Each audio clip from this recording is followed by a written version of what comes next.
AudioJungle. La dynamique politique qui définit le dossier du Sahara se poursuit dans les couloirs de l'ONU, avec la tenue d'une séance d'information pour le Conseil de sécurité sur les derniers développements dans le domaine de travail de la mission des Nations Unies au Sahara, aujourd'hui mercredi, en présence d'Alexandre Ivanko, président de la MINURSO, qui suivra la situation actuelle au Sahara. Selon le programme de travail du Conseil de sécurité de l'ONU en octobre, le chef de la mission de l'ONU au Sahara fera un exposé sur les questions liées aux récents développements au Sahara, qui sera suivi de consultations à huis clos entre les membres du Conseil concernant ce briefing. Il est également prévu que le Conseil de sécurité de l'ONU tiendra une troisième session le 27 octobre, afin de voter sur un projet de résolution visant à renouveler le mandat de la mission des Nations Unies au Sahara, qui expirera à la fin de le mois, après que les États membres aient reçu les propositions du secrétaire général des Nations Unies concernant la prolongation. Le rôle du représentant spécial du secrétaire général des Nations Unies au Sahara se manifeste dans la gestion du personnel de la mission MINURSO, en plus de surveiller le cessez-le-feu,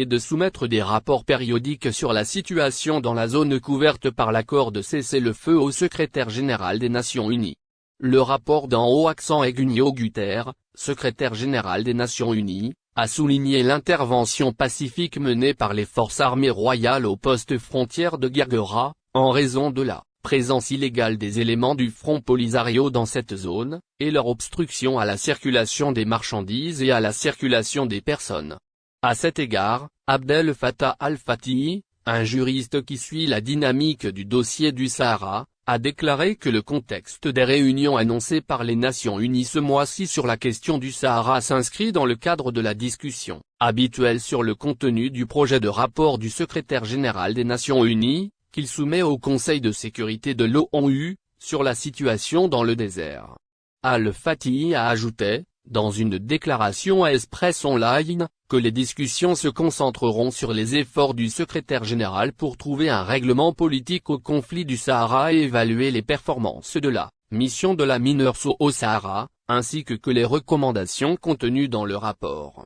Il est prévu qu'au cours de ces rencontres, le rôle du nouvel envoyé personnel pour le Sahara, Staffan de Mistura, soit soutenu pour faciliter sa mission dans la recherche d'une solution politique au conflit. Le politologue a expliqué que ces rencontres vont aussi aboutir à la formation des convictions des États membres du Conseil de sécurité de l'ONU pour formuler un projet de résolution autour duquel ils sont convenus à l'unanimité ou mis aux voix, tant ces consultations connaissent de fortes impulsions diplomatiques. Pour guider la résolution du Conseil de sécurité de l'ONU, le porte-parole a ajouté que l'Algérie mobilise tous ses organes pour rétablir l'équilibre de sa position de négociation sur le conflit du Sahara, car elle anticipe les réunions du Conseil en fixant les conditions pour que l'envoyé personnel au Sahara exerce ses fonctions, notant que ces conditions irréalistes visent à perturber la mission de l'envoyé personnel du secrétaire général pour le Sahara. Staffan de Mistura, l'expert sur la question du Sahara, s'attend à ce que la naissance de la prochaine résolution du Conseil de sécurité de l'ONU soit très difficile. Au vu des obstacles que l'Algérie a provoqués ou encouragés par sa création, le Polisario, principalement lié à la violation du cessez-le-feu et à la mise en œuvre d'actes hostiles contre des